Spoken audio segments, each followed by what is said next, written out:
Saya akan fikir orang lain. So, bab diri saya tu sekarang tercicir-cicir. Hari ni akak datang untuk masalah apa tu? Masalah kulit kepala dan kelumomo lah. Macam mana akak boleh ada kelumomo tu? Penjagaan pagi mesti saya akan mandi basah kepala lah. Okey. Akan basah kepala. Nampak, saya memang habit saya tak boleh kalau orang cakap kurang-kurangkan basahkan rambut sebab nak jaga kulit kepala kan. Tapi saya tak boleh sebab memang kalau saya tak mandi, tak basah kepala tu rasa macam lemau je macam tu. Mostly kan tahulah mak-mak ni kan cepat. Kadang kita nak bawa anak ni pula nangis ke apa benda kan. Ni Tak ada siapa yang tolong akak ke? mostly saya jenis particular. Saya tahu apa benda. Jadi husband tu macam ikut je lah kan.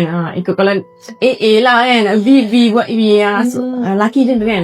Jadi saya yang akan tengok ada yang ni anak belum apa kan. Saya memang nak cepat semua kan. Cepat kan. Sebab takut kan jam ke apa kan. Pagi kan. Saya tak ada masa macam saya akan fikir anak saya dulu. Macam saya akan fikir suami apa pula kan. Saya akan fikir orang lain. So bab diri saya tu sekarang tercicir-cicir. Tercicir tak apa. Tak raya dulu ke apa kan. So macam kita pergi ambil anak dulu kan. Masa akak umur 20-an dulu, masa akak orang kata bujang-bujang tu, akak ada letak diri akak nombor satu tak? Memang diri sendiri je lah. Tak ada tercicir kan? Tak ada. Macam mana sekarang boleh jadi tercicir tu? Sebab penting orang lain dululah. Pentingkan priority lah kan. Muslim Tak boleh. mak macam tu. Rasa Muslim mak macam tu. Siapa support akak?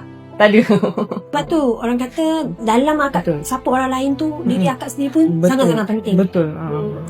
Akak bekerja and then also akak ada anak perempuan, betul? Betul. So confidence tu sangat-sangat penting.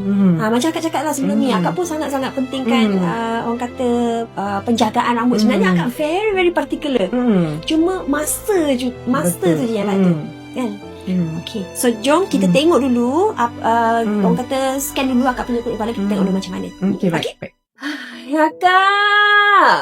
Akak ini antara yang serius yang saya pernah jumpa, tahu tak? Ni putih-putih ni dia orang kata ni adalah kelumomo. Yes, kelumomo, and then sometimes yang ni keruping yang belum, yang ni dah nak tertanggal kan. Yang ni yang dia tak nak tanggal, yang degil-degil. Okay, so dia menyebabkan kulit kepala akak ni, nampak ni, dekat setiap tempat ni tersumbat. Inilah akibat akak letak diri akak paling last sekali. Betul. Inilah yang jadi. Jadi sekarang ni apa yang kita akan buat? Kita akan buat scalp RF treatment. Yang degil-degil ni kita nak kasih buang dulu. Lepas buang baru kita boleh buat seterusnya, rawatan yang seterusnya. Okay, baik. Okay? Baik.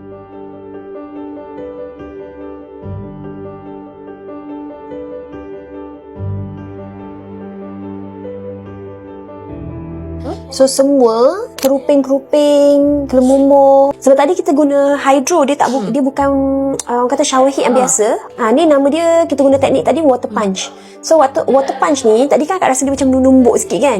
Dia ibarat macam water jet lah, tapi kita letak dekat kulit kepala. So that's why yang degil-degil tu semua dia boleh keluar. So oxygen gun ni dia adalah press molecule. Dalam ni tonik sebenarnya. So tonik ni dia campur dengan oksigen, dia jadi sangat-sangat kecil. So sebab tu dia boleh serap ke dalam kulit kepala kita dengan lebih mendalam. So RF terapi ni dia adalah untuk melancarkan peredaran darah. Orang kata kita punya kulit kepala pun dia akan jadi healthy. Jadi pertumbuhan anak rambut tu lagi sihat. So akak ni sebelum, okay, tadi sebelum, yang ni selepas. Kan? Bersih. Sangat bersih. Bersih sangat. So bersih dia tu sampai tahap akak boleh tengok setiap folikel akak ni healthy, boleh bernafas. Tak pernah pergi kedai mana salon kan. Ini yang first time yang paling bersih. First time bersih. First time paling bersih. Happy tak kak? Happy sangat tengok macam ni. Berbaloi tak 1 jam yang saya cakap tadi? Sangat-sangat berbaloi. Tak pernah dapat sebersih macam ni. So jadi akak lepas ni akak kena janji dengan saya, okay, walaupun akak busy macam mana sekalipun, hati tu akak memang kena Betul. dry juga rambut akak. Khas untuk akak-akak yang mana kat luar sana memang busy, tak ada masa, rushing. Kita nak make sure semua wanita-wanita independent macam akak, wanita-wanita kuat, wanita yang bekerja, tak kisahlah housewife ke, ibu bekerja ke, diorang boleh spend masa tu at least 1 jam. Kita cut short dia jadi 1 jam. So betul-betul compact. So thank you so much kak. Alright.